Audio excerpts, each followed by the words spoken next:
Morning student, हम पढ़ रहे थे विमाओं के अनुप्रयोग।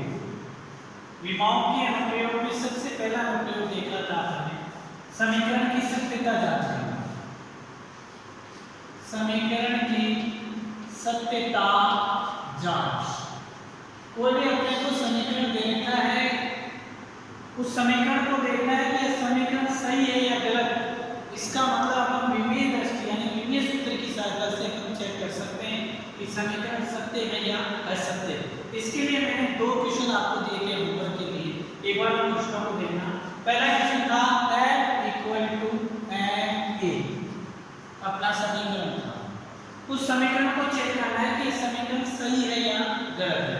तो देखो अपन क्या करेंगे, बोथ साइड अपन लेंगे इसका विमीय सूत्र। तो अपन क्या करेंगे, बोथ साइड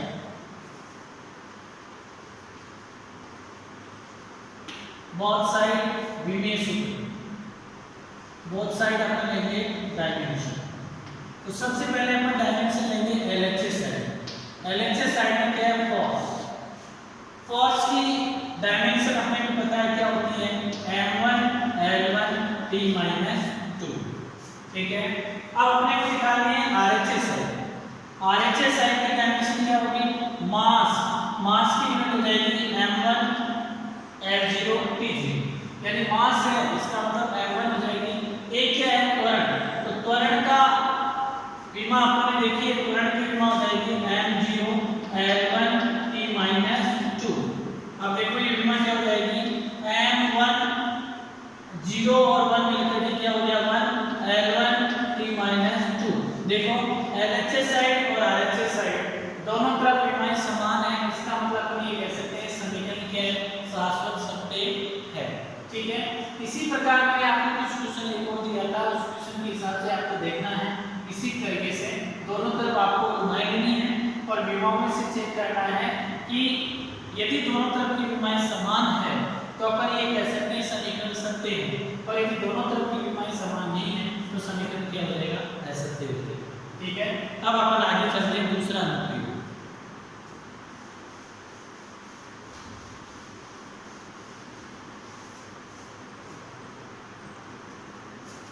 दूसरा अनुप्रयोग क्या है, अपन दूसरे अनुप्रयोग के अंदर ये देखेंगे कि एक पद्धति से दूसरी पद्धति में परिवर्तित करना। कोई भी मात्रक है या कोई भी मान है तो अपन ये कहते हैं कि MKS पद्धति में किसी पद्धति का मान ये है तो CGS में उसकी वैल्यू कितनी होगी। तो MKS पद्धति से CGS या CGS से MPS पद्धति में मात्रक पद्धति से परिवर्तित करना, यानी एक पद्धति से दूसरी पद्धति में मान ज्ञात करना। तो दूसरा अनुप्रयोग क्या हो जाएगा, मात्रक को एक पद्धति से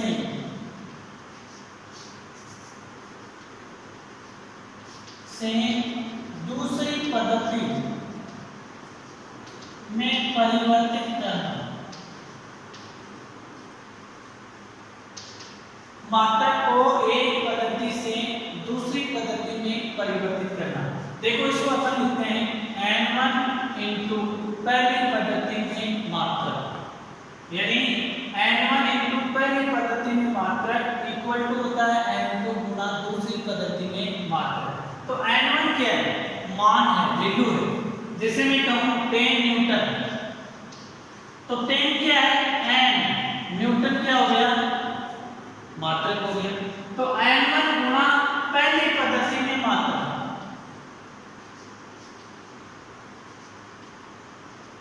n1 गुना पहली पद्धति में मात्रक इक्वल टू n2 गुना दूसरी पद्धति में मात्रक।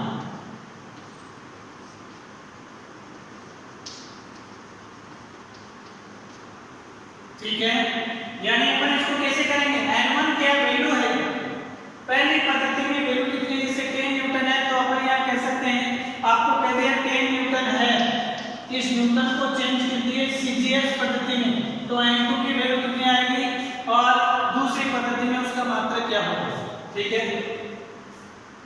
तो देखो n1 इंटू जो पद्धति होगी, यानी जिसका कोई ना कोई मात्रक होगा तो उसकी यहाँ पर अपन इसको पहले पद्धति में विमा लिख सकते हैं M1A L1B T1C।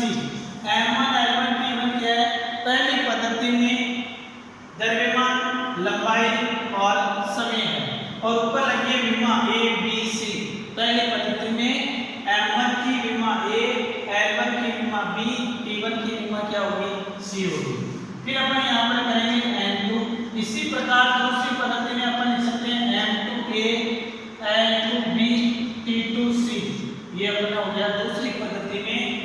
दूसरी पद्धति में द्रव्यमान की M2 है, विमा क्या हो गई? A L2B T2C। विमा आ गई अपने पास। अब अपन देखो अपने को वैल्यू निकालनी है M2 दूसरी पद्धति में, तो अपन इस पद्धति को क्या ले आते हैं? इसके अपॉन में ले आते हैं। तो M2 इक्वल टू क्या हो जाएगा? N1 गुना, यहाँ अपन क्या लिख देंगे? इसके अपॉन में आएगा तो अपन यहाँ लिख देंगे M1 बटा M2 की पावर दोनों पे कितनी लगी है? A। इसी प्रकार अपन लिख देंगे L1 बटा L2 की पावर B। इसी प्रकार अपन लिख देंगे T1 बटा T2 की पावर C। ठीक है, इस प्रकार अपन M2 की वैल्यू निकालेंगे। ये फॉर्मूला अपने में आएगा एक पद्धति से दूसरी पद्धति में परिवर्तित करना। या M1 L1 T1 कौन सा है? जो पद्धति में अपने को दे रखा है उस पद्धति में द्रव्यमान, लंबाई और समय है, और A B C क्या है? विमाएं हैं। इसका मैं एग्जांपल आपके बीच लेता हूं और इसको अपन करते हैं किस प्रकार आपको करना है। ठीक है, एक बार नोट करो।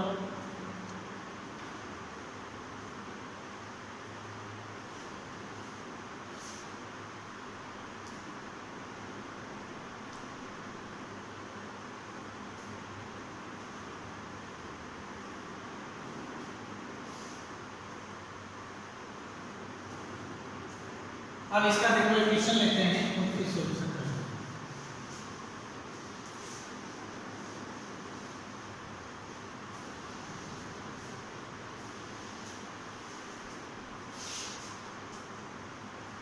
इसमें देखो अपने पास एक एग्जांपल है, एग्जांपल बेस्ट एग्जांपल है कि 1 न्यूटन इक्वल टू कितने डाइन होते हैं?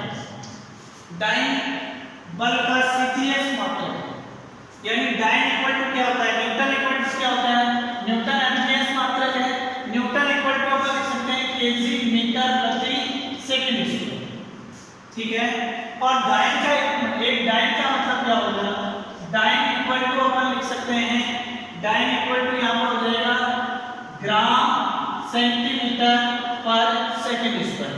तो अपने को चेंज किसमें करना है? न्यूटन को डाइन में चेंज करना है, यानी एमजीएस पद्धति से किसमें चेंज करना है? अपने को सीजीएस पद्धति में चेंज करना है। ठीक है, कैसे करेंगे देखो, यानी डाइन का मतलब हो गया ग्राम सेंटीमीटर पर सेकंड स्क्वायर और न्यूटन का मतलब हो गया केजी मीटर प्रति सेकंड स्क्वायर। इससे अपन दोनों एक दूसरे में चेंजिंग करेंगे, अपन फाइंड आउट करेंगे कि डाइन कितने के बराबर है, यानी 1 न्यूटन में कितने डाइन होते हैं। ठीक है, यहाँ 1 न्यूटन में 10 की घात यानी 10 की घात 5 डाइन होते हैं। ये कहां से आएगा अपन फाइंड आउट करेंगे इस फॉर्मूले से। सबसे पहले अपन देखेंगे देखो n1, तो n1 की वैल्यू कितनी है? 1। फिर इधर देखो n न्यूटन, न्यूटन है बल, बल की विमा क्या हो जाएगी?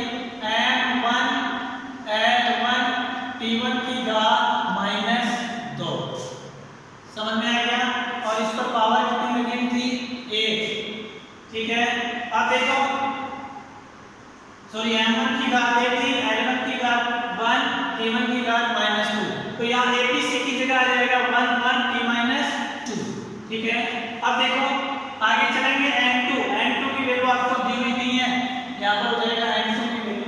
अब देखो डाइन, डाइन की विमा क्या होगी?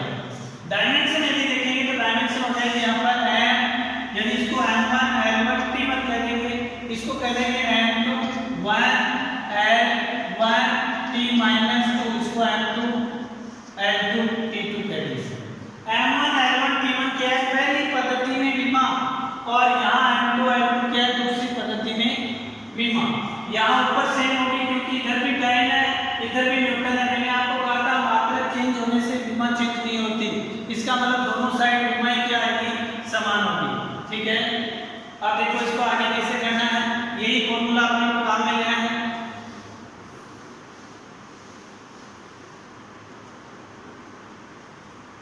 या n2 की वैल्यू आपको फाइंड आउट करनी है, तो n2 इक्वल टू क्या हो जाएगा 1 into ये इसके अपॉन में आ जाएगा, यहाँ आ जाएगा m1 बटा n2 की पावर 1, यहाँ हो जाएगा l1 बटा l2 की पावर 1, यहाँ हो जाएगा t1 बटा t2 की पावर -2। ये अपने पास सिग्माओं के रूप में n2 का फॉर्मूला अपन यहाँ से बना चुके हैं। अब देखो n2 इक्वल टू 1 into पहली पद्धति में द्रव्यमान का मात्रक क्या है, पहली पद्धति कौन सी आपको यहाँ से देखना है, पहली पद्धति MKS है, दूसरी पद्धति कौन सी आ गई CGS, यानी अपने को MKS को किस में चेंज करना है, CGS पद्धति में चेंज करना है। तो यहाँ M1 L1 T1 क्या है, MKS पद्धति में मात्रक है किसके, द्रव्यमान लंबाई और समय के मात्रक है। M2 L2 T2 क्या है, CGS पद्धति में द्रव्यमान लंबाई और समय के मात्रक। तो यहाँ से देखो पहली पद्धति में द्रव्यमान का मात्रक क्या हो जाएगा केजी, दूसरी पद्धति में क्या हो जाएगा ग्राम, ठीक है। और यहाँ पर पावर कितनी है 1।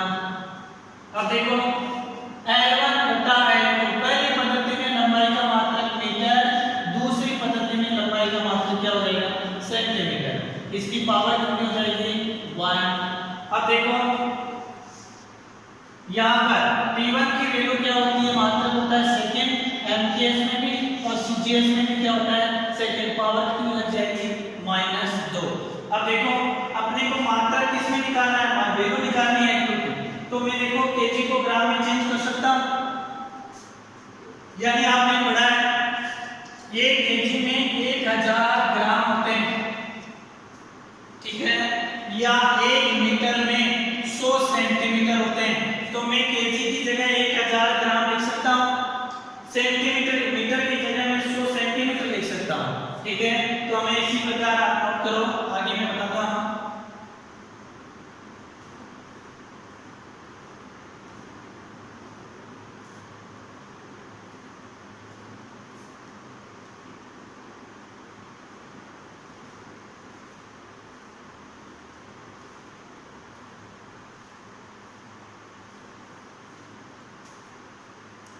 अब देखो आपको कैसे चेंज करना है।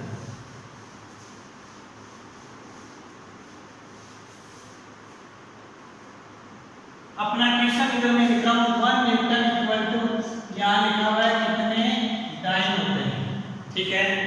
अब देखो n2 equal to 1 into KG की जगह मैं लिख सकता हूं 1000 ग्राम, अपॉन में क्या हो जाएगा ग्राम, की पावर कितनी है 1। आगे देखो मीटर में मैं लिख सकता हूँ 100 सेंटीमीटर, अपॉन में क्या हो जाएगा सेंटीमीटर, पावर कितनी है 1। और सेकंड को दोनों तरफ से मैं सेकंड की पावर सेकंड अपॉन सेकंड की पावर कितनी होगी -2। देखो ग्राम से ग्राम कैंसिल आउट, सेंटीमीटर से सेंटीमीटर कैंसिल आउट, सेकंड से सेकंड कैंसिल आउट, ठीक है। तो यहाँ देखो n2 इक्वल टू, यहाँ 1 into यहाँ पर बचा 1000, यहाँ पर बचा 100, यहाँ देखो 1 की पावर -2 कितनी हो जाएगी 1 की पावर कितनी हो उसका वैल्यू कितनी आएगी 1।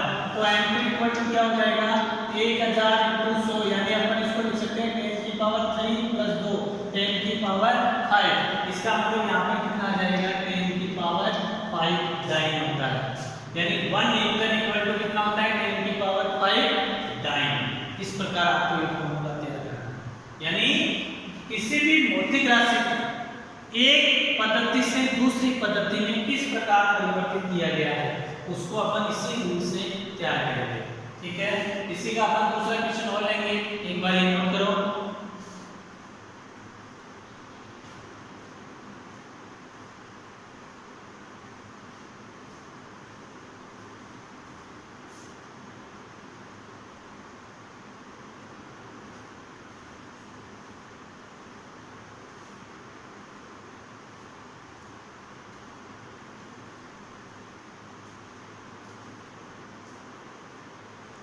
कर लिया, करते रहो।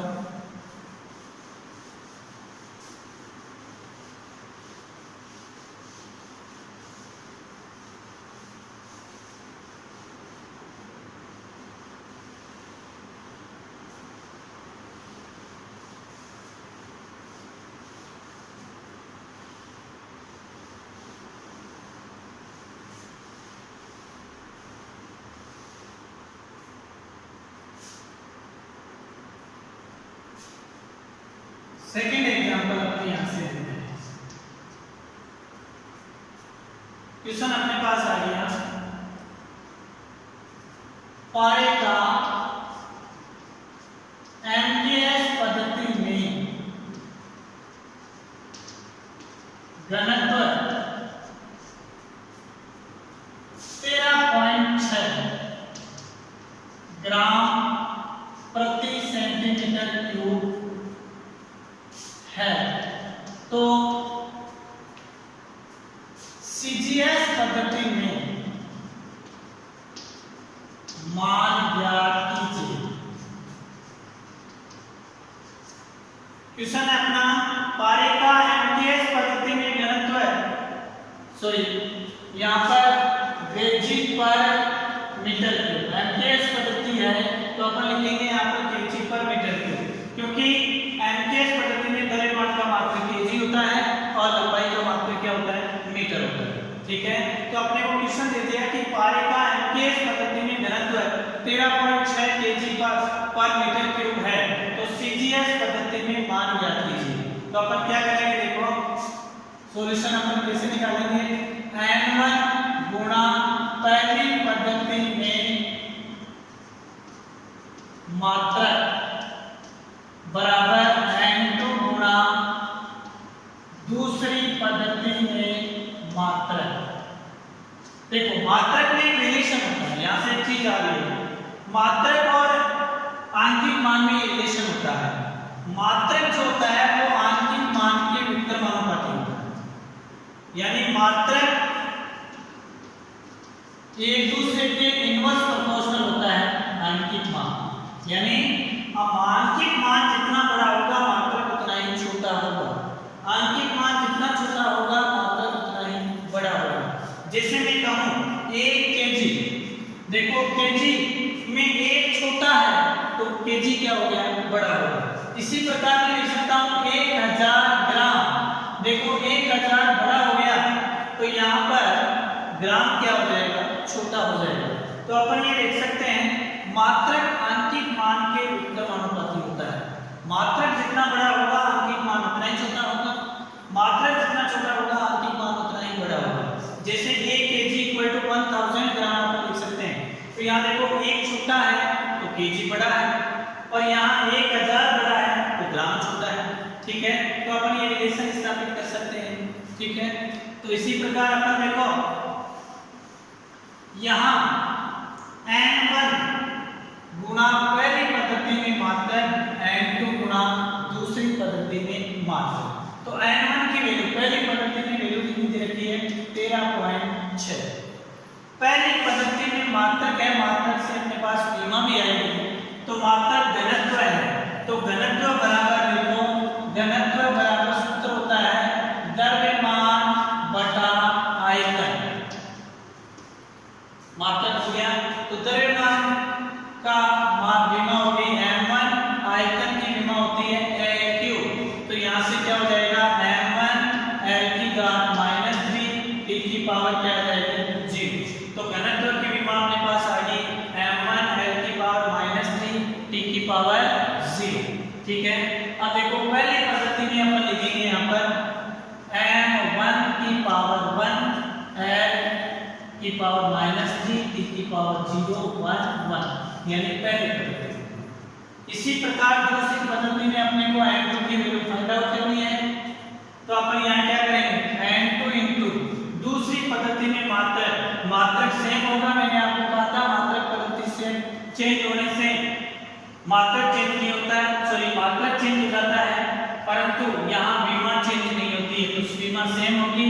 यहाँ पर m1 L -3 t0, पर दूसरी पद्धति है इसलिए अपन यहाँ पर क्या करेंगे m2 L2 t2। ठीक है, ये अपने इस प्रकार नोट कर लिया। यहाँ पर आपको केवल ये देखना है कि विमा क्या होगी। जैसे यहाँ भौतिक राशि दे रखा है घनत्व, तो घनत्व की आपको विमा आनी चाहिए। यहाँ बल दे रखा होगा तो बल की विमा आपको आनी चाहिए। यहाँ पर दाब दे रखा है तो दाब की विमा आपके पास आपको आनी चाहिए। ठीक है, तो यहाँ पर हो जाएगा, अपन इसको क्या लिख सकते हैं n2 इक्वल टू लिख सकते हैं 13.6 गुणा, यहाँ इसके अपोन में ले आएंगे तो यहाँ हो जाएगा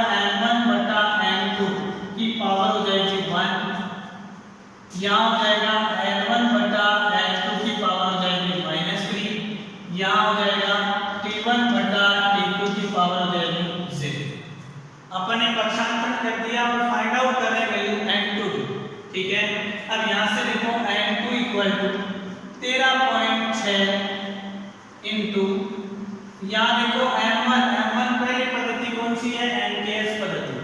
MKS पद्धति में वैल्यू कितनी हो जाएगी, यहाँ पर द्रव्यमान की वैल्यू क्या होती है, केजी। द्रव्यमान का मात्रक क्या होता है, केजी। M2 क्या है, दूसरी पद्धति कौन सी है, CGS में द्रव्यमान की यूनिट क्या होती है, ग्राम। इसकी पावर कितनी हो जाएगी, 1। अब देखो यहाँ L1 द्रव्यमान की यूनिट MKS पद्धति में लंबाई की यूनिट क्या हो जाएगी, मीटर, और L2 दूसरी CGS यूनिट में क्या हो जाएगी, सेंटीमीटर। की पावर कितनी है, -3। ठीक है।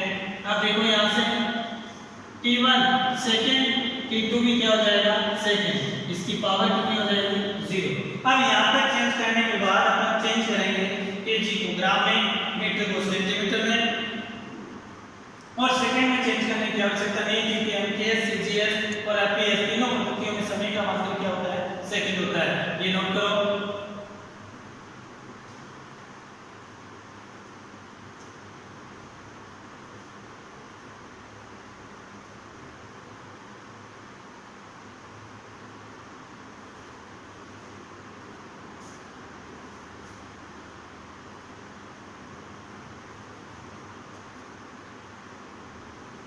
अब देखो इससे आगे,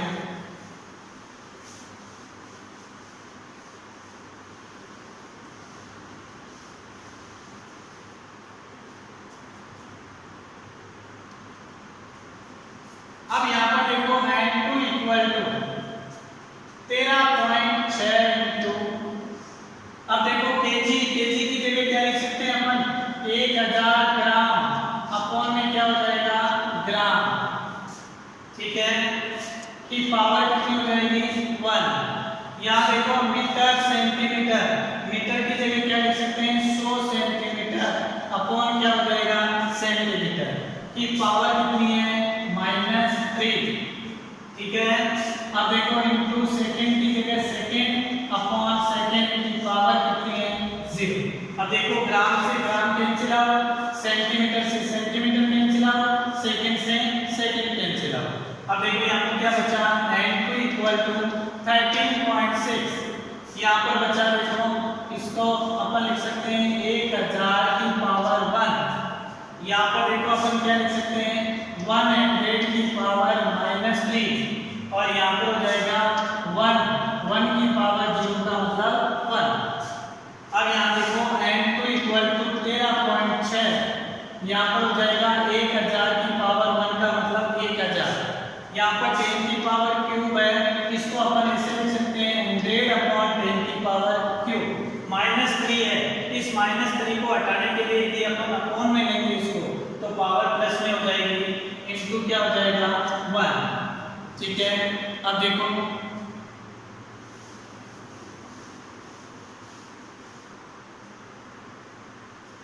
यहाँ से N2 इक्वल टू 13.6 इंटू 1000, यानी इसको अपन 10 की पावर क्यूब लिख सकते हैं, इंटू 1 अपॉन, इसको अपन लिख सकते हैं 10 की पावर 2 का क्यूब, 10 की यानी 10 को 100 को लिख सकते हैं 10 का स्क्वायर, और ऊपर क्या लगा हुआ है, क्यूब।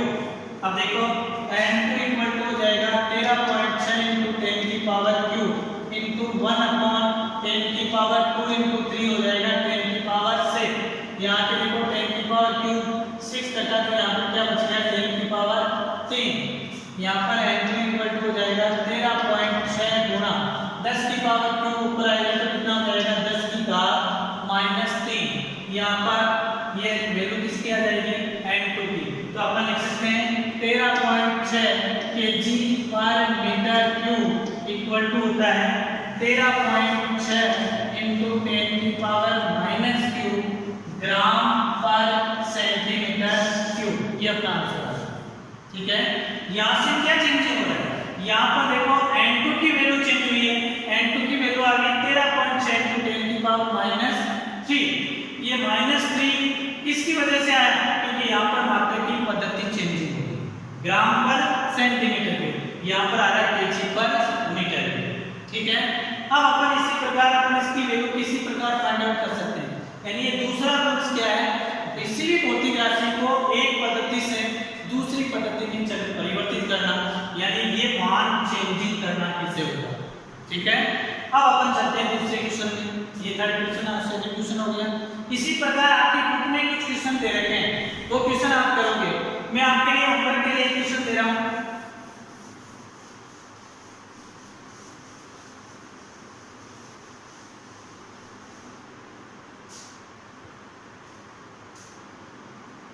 एक क्वेश्चन है टी दाब की जो वैल्यू है वो है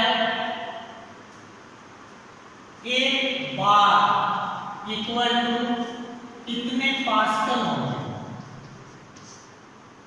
ठीक है, बार इक्वल टू पास्कल क्या होगा। ठीक है, बार को पास्कल में चेंज करना है। पास्कल और बार दोनों दाब की मात्रा है। दाब के लिए दाब का सूत्र मैं आपको बता देता हूं। दाब बराबर होता है बल बटा क्षेत्र। इस हिसाब से आप ये फाइंड आउट करोगे कि एक बार में कितना पास्कल होगा। बार को पास्कल में चेंज करना है। एक बार में 10 की पावर 5 पास्कल होता है, तो आप यहां पर बताओगे 10 की पावर 5 कहां से आया। ठीक है, तो एक बार इक्वल टू 10 की पावर 5 पास्कल कैसे आया। आप ध्यान रखना है बार और पास्कल दोनों दाब की मात्रक है। ठीक है, इसके बाद देखो अपन दूसरा एग्जांपल, तीसरा अपन अनुप्रयोग करेंगे। तीसरा उपयोग क्या है, किसी दो या दो से अधिक भौतिक राशियों के